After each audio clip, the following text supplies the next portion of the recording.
저는 지난주에 제가 평소에 늘 좋아했던 목사님이 계셨는데 제가 한신교회에 오게 된 것도 그 목사님 때문에 왔습니다. 그런데 그분이 먼저 하나님의 나라로 하나님께서 부르셔서 벌써 3년이 돼서 3년 추모 예배를 함께 은혜로 드리고 나서 판교로 올 때에 SRT를 탔습니다. 아침 일찍 SRT를 타려고 택시를 탔는데 기사분이 참 퉁명스럽게 인사를 하시더라고요. 그러면서 제가 앉자마자 하시는 소리가 이제 겨우 4시부터 나왔는데 제가 그때쯤 7시였는데 첫 손님이었다는 거예요. 너무너무 힘들다고, 살기가 너무너무 힘들다라고 하는 이야기였습니다. 그러면서 역전까지 오는 내내 그분은 계속해서 정부에 대해서 비판하고 경제적인 어려움에 대해서 하소연을 했습니다. 그러면서 저한테 그렇게 말씀하십니다. 한번 손님 보세요. 저기에 얼마나 많은 공실이 있는지. 지금 지역에 공실이 너무 많아져서 자영업 하는 분들이 너무너무 힘들다는 겁니다. 제가 잘 모르고 지나갔는데 그런 눈으로 보니까 공실들이 참 많이 있는 것을 볼 수가 있었습니다. 그러면서 제 마음속에 정말 힘들겠구나. 그러면 한편으로 혹시 우리 교회 성도들 가운데 이런 분들은 많지 않을까 라면서 기도가 절로 나왔습니다. 우리는 인생을 살면서 참 많은 문제들을 만나게 됩니다. 어떤 분은 경제적인 문제 때문에, 어떤 분은 관계의 문제 때문에, 어떤 분은 건강상의 문제 때문에, 어떤 분은 자녀 문제 때문에 참 많은 어려움을 경험할 때가 많이 있습니다. 그때마다 우리는 그런 생각을 하게 됩니다. 왜 내게 이런 일이 일어나지? 나는 열심히 믿음으로 살려고 했었는데 왜 내게 이런 문제가 자꾸 일어날까? 원망스러울 때가 종종 있을 것입니다. 하지만 우리 인생이 사실 불교에서는 고해다라고 이야기를 하는 것처럼 우리가 언제나 문제를 경험하는 것이 우리 인생을 부정할 수 없는 사실인 것을 알 수가 있습니다. 그래서 찬송가 가사 중에는 우리의 인생을 광야로 비유하면서 이 광야 같은 인생을 어떻게 승리하며 살아가야 될지를 아름다운 찬양으로 하나님께 노래한 찬양들이 꽤 있습니다. 그런데 참 감사하게도 성경을 보면 광야를 어떻게 축복의 장소로 바꾸어 가셨는지에 대해서 성경은 우리에게 말씀해 주고 있습니다. 물도 없고 사람도 없고 오로지 사막뿐인 광야에서 희망이라고 하는 것은 전혀 찾아볼 수 없는 이 광야 가운데서도 하나님께서 우리의 삶을 이끌어 주시고 내비게이션처럼 우리를 하나님의 축복으로 인도해 주시는 역사가 있음을 성경은 우리에게 말씀해 주고 있습니다. 그래서 성경 안에는 이 축복을 받기 위해서 반드시 거쳤던 믿음의 사람들의 삶에 대해서 소개하고 있습니다. 그래서 광야는 그냥 내던져져서 버려지는 인생 속에 우리를 내박혀지는 곳이 아니라 하나님의 방법대로 때로는 우리를 더 성숙하게 하고 우리를 더 강하게 하고 우리에게 더 큰 하나님의 축복과 은혜를 베풀기 위한 하나님의 훈련 장소라고 하는 사실을 우리에게 말씀해 주고 있습니다. 아브라함이 그랬고 야곱이 그랬고 모세가 그러했습니다.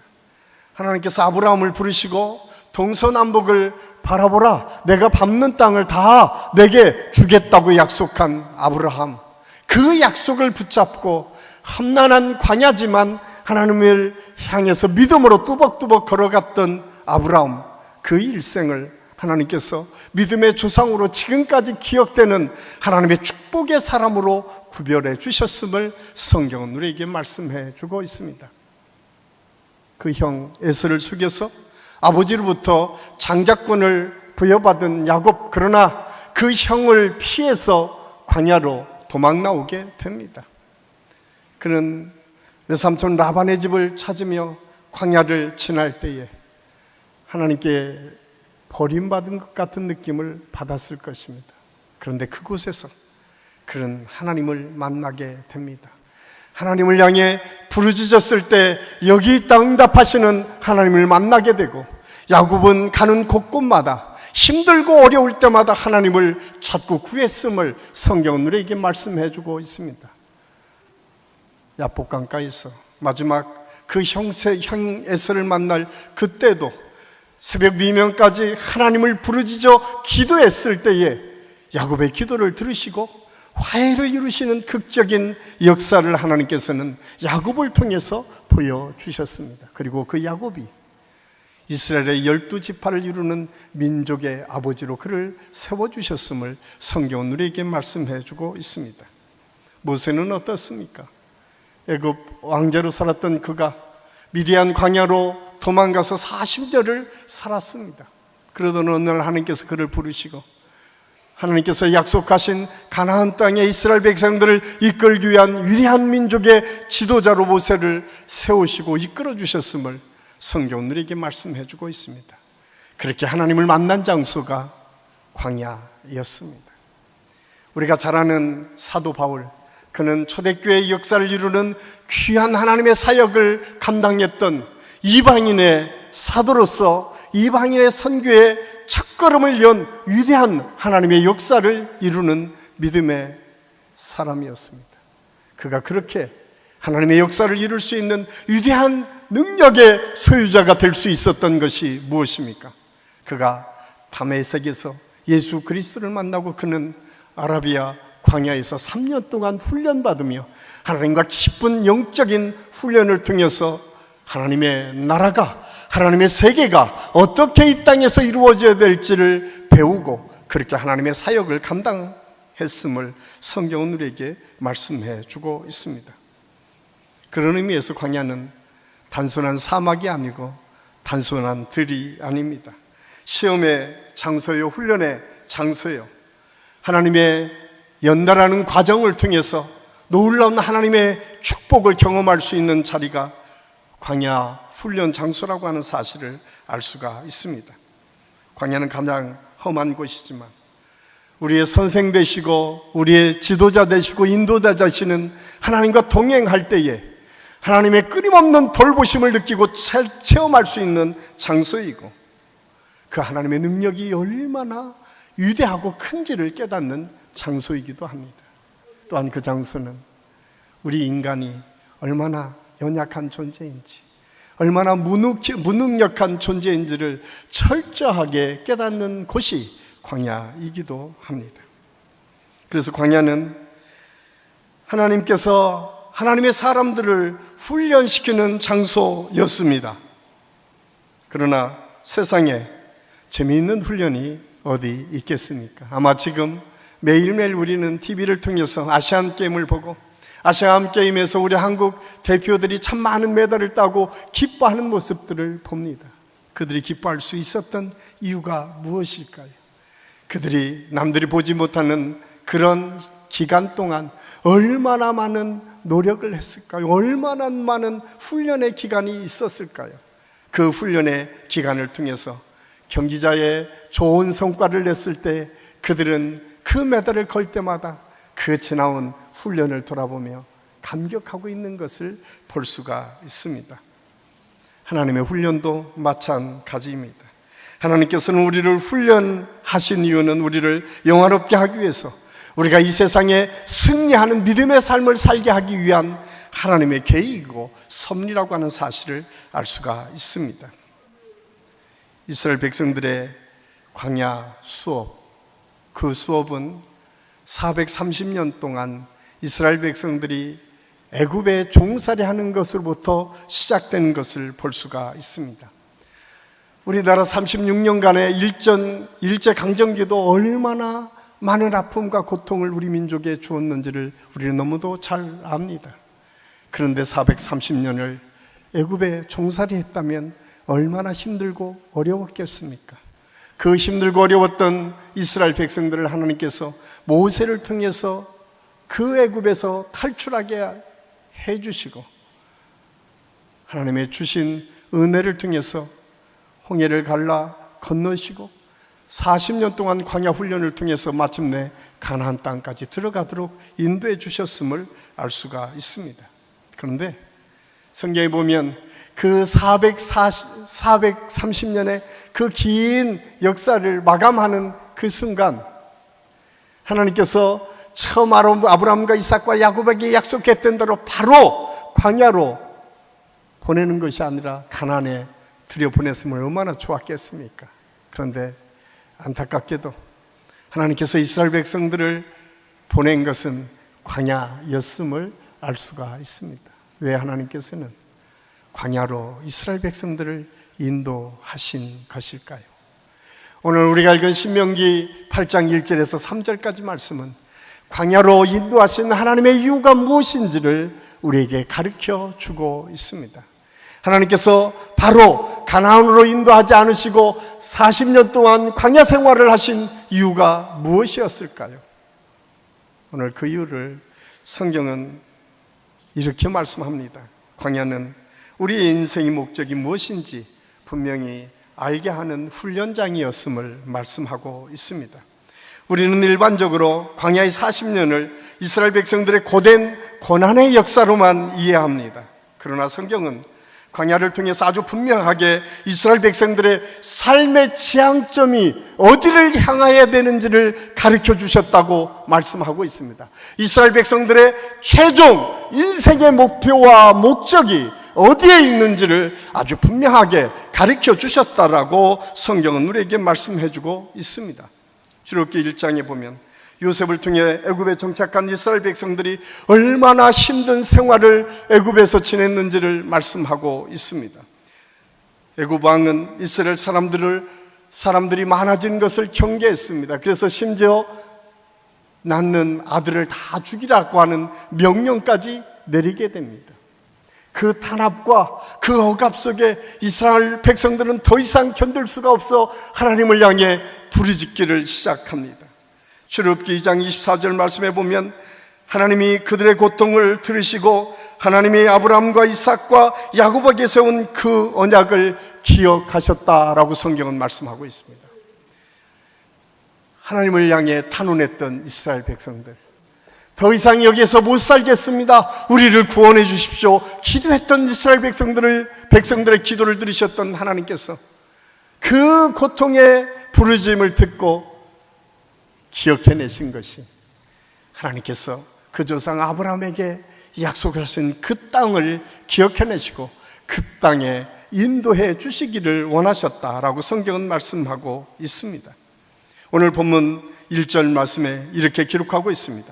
내가 오늘 명하는 모든 명령을 너희는 지켜 행하라. 그리하면 너희가 살고 번성하고 여호와께서 너희의 조상들에게 맹세하신 땅에 들어가서 그것을 차지하리라.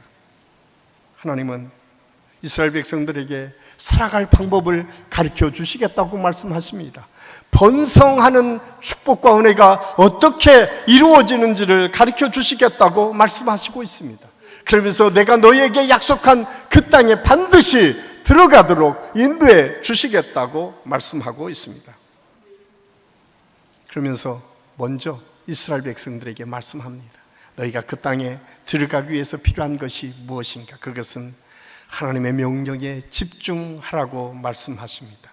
하나님의 말씀에 따라 순종하며 살라고 말씀하고 있습니다. 너희가 가나안에 들어가기 위해서는 그 땅에서 번성하고 잘 살기 위해서 먼저 너희들이 향할 것이 있는데, 그것은 하나님의 말씀을 따라 순종하고 하나님의 말씀대로 지켜 행하면 하나님께서 그 결과로 하나님의 나라를 너희에게 주시겠다고 아주 분명하게 말씀하고 있습니다. 그래서 이스라엘 백성들에게 명령은 하나님의 말씀대로 살아내는 것이다 라고 말씀하고 있습니다. 이스라엘 백성들에게 가장 지금 그 말씀을 통해서 쉽게 할 수 있는 것은 무엇일까? 그것은 하나님의 말씀을 따라 순종하는 것입니다. 광야는 그런 곳이었습니다. 하나님의 명령에 집중하여 하나님의 놀라신 능력과 은혜를 체험하는 곳이었지만, 그 광야는 어쩌면 이스라엘 백성들에게는 430년 동안 그에게 젖어 있었던 생활 습관 하나하나를 내려놓는 기간이었을 것입니다. 이 세상의 욕망, 내가 가지고 있는 지금까지의 경험, 내가 지금까지 이루었던 나의 성과, 이 모든 것을 내려놓고 하나님께만 집중하는 삶의 여정이 이 광야를 통해서 하나하나 이루어졌음을 성경은 우리에게 말씀해 주고 있습니다. 그런데 참 인간은 간사합니다. 하나님께서 그 놀라신 축복과 은혜를 통해서 10가지 재앙을 통해서 이스라엘 백성들을 구원해 주시고, 이제 적과 꿀이 흐르는 가나안 땅으로 그들을 인도해 주시는 여정이 시작되었습니다. 그들은 너무나 행복했습니다.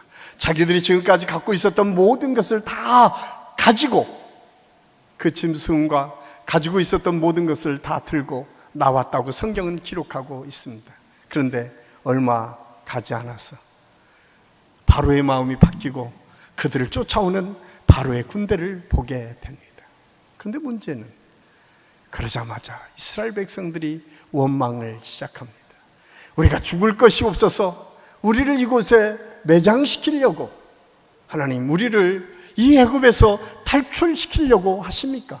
라고 하는 것이 이스라엘 백성들의 원망이었고 모세를 향한 탄원이었습니다. 그때 모세가 이스라엘 백성들을 통해서 하나님의 말씀을 대언해 주시는데, 그 말씀이 출애굽기 14장 13절 14절 말씀입니다. 우리 같이 한번 읽겠습니다. 모세가 백성에게 이르되 너희는 두려워하지 말고 가만히 서서 여호와께서 오늘 너희를 위하여 행하시는 구원을 보라.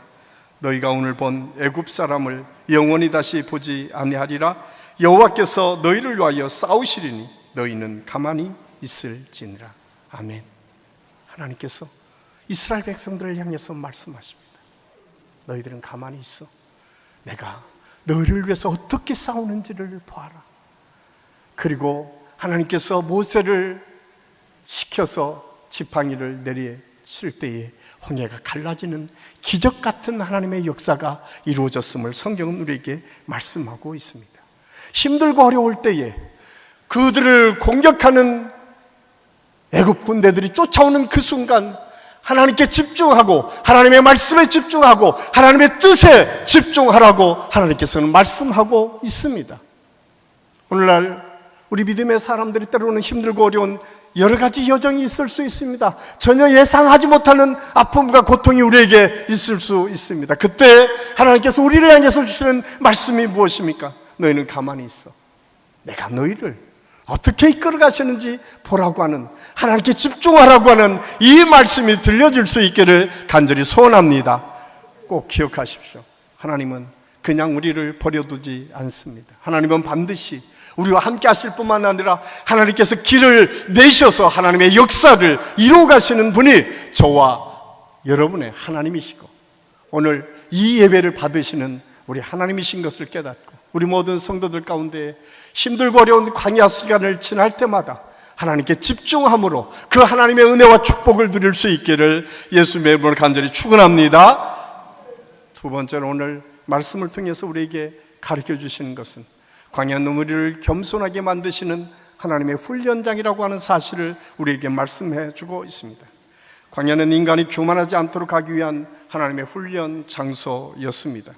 광야에서 인간이 할 수 있는 일이 무엇이겠습니까? 그저 하나님의 도움만 바랄 수밖에 없었습니다. 그래서 이 훈련의 과정을 통해서 하나님께 집중하도록 하나님께서 훈련하셨습니다. 뿐만 아니라 하나님께서 주실 은혜를 통해서 교만한 마음을 내려놓는 훈련을 하셨음을 성경은 말씀해 주고 있습니다. 하나님께서는 교만한 자를 멀리 하신다고 말씀합니다. 하나님께서는 겸손한 자를 기뻐하신다고 말씀하십니다. 그런데 문제는 우리 인간이 참 쉽게 교만해진다라고 하는 사실입니다. 이스라엘 백성들이 그 광야에 빠져나와서 얼마 지나지 않아 그들은 하나님을 잊어버릴 때가 얼마나 많이 있었는지 모릅니다.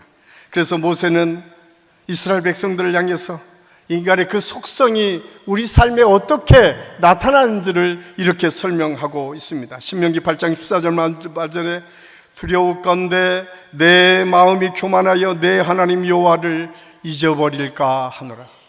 이 말씀의 전후의 문맥을 보면 하나님께서 이스라엘 백성들을 가나안 땅에 들어가게 하시면 그들이 잘나서 똑똑해서 내가 뭔가 이루었기 때문에 할 것이다 라고 하는 생각 속에 하나님을 잊어버릴까 두렵다고 모세는 이스라엘 백성들을 향해서 경고의 메시지를 줍니다. 사실 우리 인간의 속성이 그렇습니다. 내가 조금 잘 되면, 내가 잘나서 똑똑해서 내가 뭔가 이룰 수 있기 때문에 라고 생각할 때가 참 많이 있습니다. 내가 뭔가 이룬 것 같으면 다른 사람은 보이지 않고 오직 내가 한 일만 보일 때가 얼마나 많이 있습니까? 그런데 하나님께서는 신명기 8장 18절 말씀에 보면 이렇게 우리에게 말씀합니다. 내 하나님 여호와를 기억하라. 그가 내게 재물로 들 능력을 주셨습니다.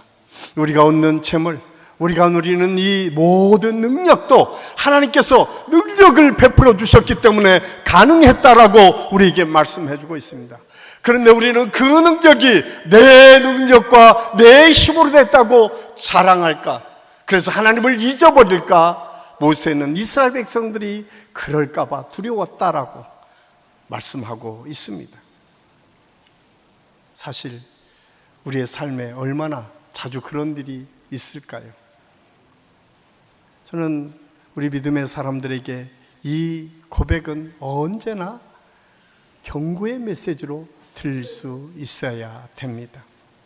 때로는 우리가 생각하지 못하는 어려움들이 계속 진행되다 보면 비교하고 원망할 때가 참 많이 있습니다. 나보다 더 열심히지 않는 것 같은데, 신앙생활을 형편없이 하는 것 같은데 잘 되는 사람들을 보면 비교해서 내 마음이 답답하고 힘들 때가 참 많이 있습니다. 나는 이렇게 열심히 노력했는데 하나님께서 왜 내게 축복은 안 주시고 다른 사람은 노력하지도 않는 것 같은데 왜 잘 될까? 비교하면서 얼마나 내가 힘들고 어려운 일들을 진행할 때가 많이 있는지 모릅니다. 그런데 오늘 성경은 그럴 때일수록 하나님께 집중할 뿐만 아니라 나를 낮추시는 하나님의 뜻이 무엇인지를 발견하라고 말씀하고 있습니다. 우리를 향해서 겸손하도록 만드시는 하나님의 섭리와 뜻이 무엇인지를 발견하라고 말씀합니다. 그러면서 잠언 22장 4절 말씀을 통해서 우리에게 이렇게 권면하고 있습니다. 우리 함께 읽겠습니다. 겸손과 여호와를 경외함의 보상은 재물과 영광과 생명이니라. 여러분, 하나님께서 우리를 낮추면 낮추는 것으로 끝나지 않습니다. 하나님께서는 우리를 겸손하게 하실 뿐만 아니라 하나님을 경외하게 하실 뿐만 아니라 반드시 보상해 주시겠다라고 말씀합니다. 그 보상은 재물과 영광과 생명이니라. 사랑하는 성도 여러분, 지금 여러분의 삶의 여정이 광야 같은 삶의 여정 속에 있습니까? 꼭 기억하십시오. 여러분을 낮추는 것으로 우리 하나님은 끝나는 것이 아니라 반드시 그 보상 속에 재물과 영광과 생명의 은혜가 감춰져 있고 반드시가 때가 되면 그 은혜를 우리에게 약속해 주고 계심을 오늘 성경은 우리에게 말씀해 주고 있습니다. 이 은혜가 우리 사랑하는 모든 성도들의 삶의 여정 속에 날마다 나타날 수 있기를 예수님의 이름으로 간절히 축원합니다. 마지막으로 광야는 새로운 차원의 복이 있는 삶을 살도록 우리를 훈련시키는 훈련장인 것을 알 수가 있습니다. 가나안을 향해서 간다는 것이 무엇이겠습니까? 지난주에 우리 이윤재 선교사님을 통해서 우리는 세 가지 축복의 땅에 대해서 들었습니다. 하나는 세겜입니다. 안정과 평안을 추구했던 세겜, 풍요와 번성을 이루었던 소돔, 그리고 가족의 사랑을 언제나 느낄 수 있었던 헤브론. 그런데 거기가 끝이 아니라 다시 브엘세바를 향해서 하나님의 완성된 나라, 하나님의 축복의 땅 가나안의 점령지가 브엘세바라고 하는 사실을 말씀을 통해서 배웠습니다. 그렇습니다. 브엘세바는 가나안의 완성된 현장이었습니다. 그것은 하나님이 함께 계셨고 그곳에 하나님의 놀라신 역사가 예비된 땅이었음을 우리가 알 수 있습니다. 오늘 본문에서도 이렇게 우리에게 말씀해 주고 있습니다. 오늘 3절 말씀해 보면 너를 낮추시며 너로 줄이게 하시며 또 너로 알지 못하며 내 열조도 알지 못하던 만나를 내게 먹이신 것은 사람이 떡으로만 사는 것이 아니요 여호와의 입에서 나오는 모든 말씀으로 사는 줄을 너로 알게 하려 하심이니라. 하나님께서 궁극적으로 우리에게 주시려고 하는 메시지, 광야를 통해서 주시려고 하는 메시지는 무엇인가? 그것은 너희가 떡으로만 사는 존재가 아니라 하나님의 말씀을 통해서 사는 존재인 것을 너희들이 깨달으라고 우리에게 말씀해 주고 있습니다.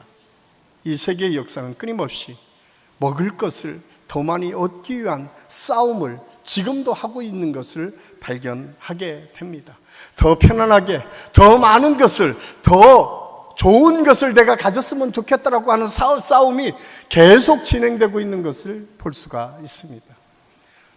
지금 세계 전쟁이 이루어지는 우크라이나와 러시아가 그렇습니다. 여러분, 우크라이나와 러시아가 이 세계의 곡물의 미래 25%를 점령하고 있습니다. 그래서 지금 곡물 시장이 너무 힘들고 어렵습니다. 그래도 우리나라는 괜찮은 편이지만 가난한 나라, 힘들고 어려운 나라는 먹을 것이 없을 정도로 고통스럽습니다. 왜냐하면 25%의 밀이 지금 막혀 있기 때문에 그렇습니다. 뿐만 아니라 거기에는 밀만 있는 것이 아니라 가스가 있고 기름이 있습니다. 그래서 그 전쟁은 단순히 그냥 우크라이나와 러시아의 전쟁이 아니라 세계 열강들이 더 많은 것을 얻기 위해서 끊임없이 싸워가는 전쟁이라고 하는 사실을 우리는 잊어서는 안 됩니다. 그런데 그 냉정하게 보면 그게 뭡니까? 더 많이 얻기 위해서, 더 많은 것을 먹기 위해서, 더 많은 것을 내 것으로 만들기 위해서 싸우는 싸움 아닙니까? 그런데 오늘 성경은 우리의 인생이 그런 인생이 아니라고 하는 사실을 아주 분명하게 말씀해 주고 있습니다. 예나 지금이나 인간은 더 많은 것을 차지하기 위해서 전쟁을 하고 싸움을 합니다. 그런데 오늘 성경은 사람이 먹는 떡으로만 사는 것이 아니라 하나님의 입에서 나오는 하나님의 말씀으로 산다고 말씀하고 있습니다. 하나님은 육적인 존재뿐만 아니라 우리 인생은 영적인 존재로 하나님의 놀라신 은혜를 바라보며 그 나라를 소망하며 이 땅의 삶을 사는 존재인 것을 아주 분명하게 말씀해 주고 있습니다. 그래서 예수님께서도 마태복음 4장 4절에 사람이 떡으로만 살 것이 아니요 오직 하나님의 입으로 나오는 하나님의 말씀으로 사는 것이라고 말씀합니다. 이 장면은 예수님께서 이제 공생애를 시작하시면서 40일 광야에 금식하시면서 첫 번째 마귀의 유혹이 돌들을 바꾸어서 떡을 만들라고 하는 이 유혹 속에 예수님께서는 야, 우리의 인생이 떡으로 사는 인생이 아니야. 그 너머에 하나님께 주시는 하나님의 은혜와 축복이 우리에게 있음을 알고 그 은혜의 가치를 추구하며 사는 인생이 우리 믿음의 사람의 인생인 것을 아주 분명하게 말씀해 주고 있습니다. 광야는 우리로 하여금 육신의 양식이 전부가 아니라 영적의 양식이 얼마나 소중한지를 깨닫게 하는 훈련 장소입니다. 오늘 살아가는 우리 그리스도인들에게 더 절실하게 다가오는 말씀이기도 합니다. 오늘 많은 사람들이 똑똑하고 잘나고 대단한 것들을 추구하는 것 같지만 그 결론을 보면 무엇입니까? 무엇을 먹을까, 무엇을 마실까, 무엇을 입을까만을 추구하며 살고 있지는 않습니까? 오늘날 많은 그리스도인들이 있지만 그리스도인조차도 영적인 세계의 중요함을 깨닫지 못하고 그냥 이 세상에 매몰되며 살고 있지는 않습니까? 오늘 성경은 다시 한번 우리에게 도전하고 있습니다. 그러면서 성경은 우리에게 이렇게 권면합니다. 아모스 8장 11절 말씀에 보면 이렇게 경고하고 있습니다. 우리 함께 읽겠습니다. 주 여호와의 말씀이니라. 보라, 날이 이를지라 내가 기근을 땅에 보내리니 양식이 없어 주림이 아니며 물이 없어 가람이 아니요 여호와의 말씀을 듣지 못한 기갈이라. 아모스 선지자는 이렇게 말씀합니다. 너희가 이 땅을 살면서 그냥 물이 없어서 가라는 것이 아니고, 육신에 먹을 것이 없어서 기근이 아니고, 하나님의 말씀이 없는 시대를 너희가 살아간다. 하나님의 말씀이 기갈한 시대를 살고 있다고 우리에게 말씀하고 있습니다. 그러면서 그 말씀을 회복하라고 말씀합니다. 그 말씀이 무엇인지 깨달으며 살라고 우리에게 말씀하고 있습니다. 사실 이스라엘 백성들이 광야를 들어서면서 제일 처음 만난 것은 마라라고 하는 것이었습니다. 마라는 우리가 잘 아는 것처럼 이스라엘 백성들이 사흘길을 지나자 목이 가라자 마라의 물 웅덩이를 만나고 그 물을 취할 때에 많은 사람이 쫓아가서 그 물을 먹으려 할 때 얼마나 썼습니까? 아무도 그 물을 먹을 수 없었습니다. 그때 이스라엘 백성들의 반응은 무엇입니까? 왜 우리를 여기까지 와서 또 죽이려고 합니까? 모세를 원망했습니다. 하나님을 원망했습니다. 그런데 믿음의 사람 모세는 하나님께 기도하기를 시작했습니다. 하나님, 하나님의 뜻이 어디에 있습니까? 하나님, 이 백성을 여기까지 인도하신 이유가 무엇입니까? 기도했을 때 그에게 나무 하나가 보였고, 그 나무를 통해서 그 가지를 꺾어서 그 물에 던졌을 때에 마라의 쓴물이 바뀌어 단물로 변해지는 하나님의 역사가 있었음을 성경은 우리에게 말씀해주고 있습니다. 그렇습니다. 광야를 통해서 우리에게 주시는 하나님의 지혜는 무엇입니까? 지금 우리에게 그 광야가 없어지기를 원하는 것이 아니라 쓴물이 있을 때에 그것을 바꿔가는 하나님의 능력과 은혜가 무엇인지를 하나님께 구하고 기도해야 될 때가 지금 믿음의 사람들이 기도해야 될 때고 하나님께 구해야 될 때임을 오늘 성경은 우리에게 말씀해주고 있습니다. 영적으로 하나님께서 주실 그 은혜가 무엇인지를 다시 한번 발견하고 하나님께 매달리고 기도하고 나아갈 때에 하나님께서 우리 인생의 여러 가지 문제들을 바꾸어서 단물로, 쓴물을 바꿔서 단물을 먹을 수 있는 은혜를 베풀어 주셨던 것처럼 광야의 인생길에서 오아시스를 만나는 하나님의 축복과 은혜가 우리 한식의 모든 성도들의 삶 속에 있게 될 줄로 믿습니다. 꼭 기억하십시오.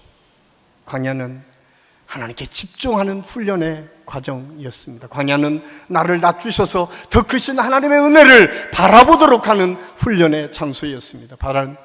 광야는 우리가 어떤 사람인지, 우리가 영적으로 어떤 믿음의 삶을 추구해야 될지를 분명히 가르쳐주는 현장이었습니다.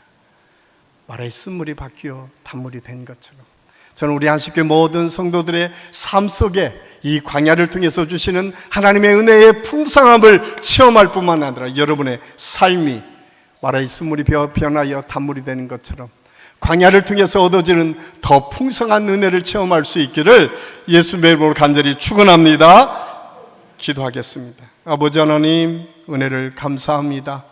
오늘 말씀을 통해서 우리의 인생길이 어떻게 하나님의 뜻을 순종하며 하나님께서 원하시는 삶을 살아야 될지를 함께 생각하며 나아갈 수 있도록 인도하여 주심을 감사합니다. 사랑하는 성도들 가운데 혹시 광야의 길을 걷고 있는 분은 없습니까? 주님, 그들에게 오늘 말씀이 위로가 되고 힘이 되고 능력이 되게 하여 주셔서 하나님께 집중하고 더 겸손해지고 더 크신 위대하신 하나님의 뜻 앞에 자기를 복종시켜 나갈 수 있는 믿음의 역사가 있게 하여 주시옵소서. 그래서 그 광야를 지날 뿐만 아니라 우리가 얘기치 못하는 더 큰 하나님의 은혜, 더 크신 하나님의 축복과 더 크신 하나님의 역사를 기대하고 소망하며 나아가 하나님께 주시는 그 은혜를 우리 삶 속에 누리며 살아갈 수 있도록 하나님 역사하여 주시옵소서. 그래서 마라의 쓴물이 변하여 단물이 된 것처럼 우리 인생 속에 날마다 베풀어 주신 하나님의 은혜 때문에 감사가 넘쳐나는 믿음의 삶을 살게 도와주시옵소서. 오늘도 우리와 함께 하신 주님을 찬양하며 예수님의 이름으로 감사드리며 기도하옵나이다. 아멘.